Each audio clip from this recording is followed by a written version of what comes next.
Hi friends, welcome to my channel. మన సొసైటీలో చాలా ప్రొఫెషన్స్ ఉంటాయి. లాయర్ అని, ఇంజనీర్ అని, యాక్టర్ అని, డాక్టర్ అని, ఈ విధంగా. కానీ డాక్టర్కి అత్యంత గౌరవం లభిస్తుంది. ఎందుకంటే ఈ డాక్టర్స్ అనేవాళ్ళు దేవుడితో సమానం. కొన్ని సందర్భాల్లో దేవుడే, ఇంకా చెప్పాలంటే దేవుడే. మనం పూర్వం తీసుకున్న డాక్టర్కి ఎంతో విలువ, గౌరవం.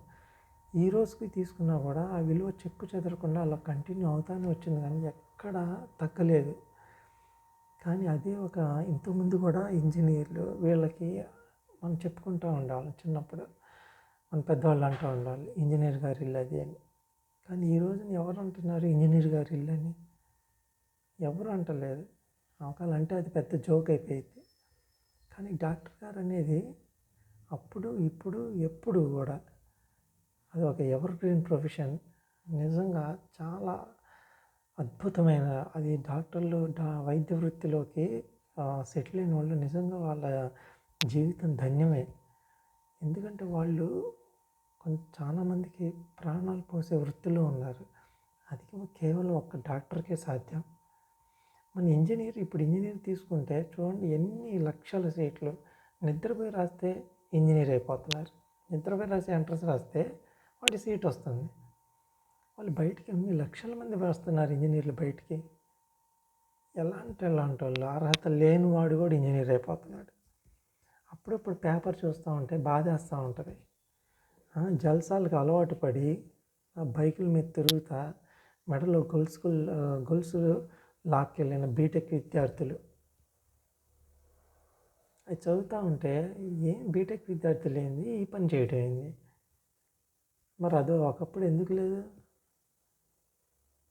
లేదంటే ఇంతమంది కాలేజీలు తక్కువ ఉండే.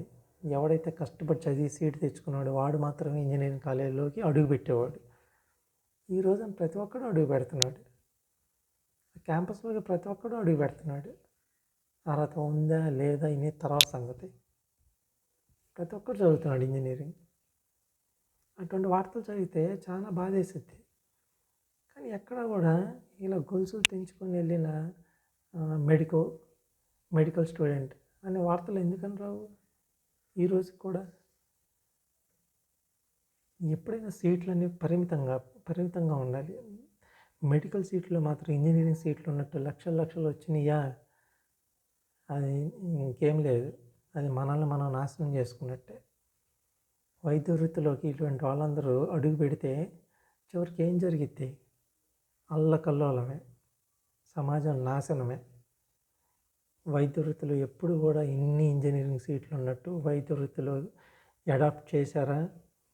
మన నాశనం మనం కోరి తెచ్చుకున్నట్టే. ఎప్పుడు లిమిటెడ్ సీట్సే ఉండాలి. ఎవరైతే కష్టపడి అంకిత భావంతో నేను డాక్టర్ అవుతాను అని డెడికేటెడ్గా అనుకుంటాడో వాడు మాత్రం సీట్ సంపాదించుకుంటాడు, చదువుతాడు. అప్పుడే మన సమాజానికి ఎఫిషియెంట్ డాక్టర్స్ అనేవాళ్ళు అందుబాటులోకి వస్తారు. నా వీడియోస్ కనుక మీకు నచ్చితే లైక్ చేయండి, షేర్ చేయండి, సబ్స్క్రైబ్ చేయండి. సబ్స్క్రైబ్ చేస్తే నన్ను ఆదరించిన వారు అవుతారు.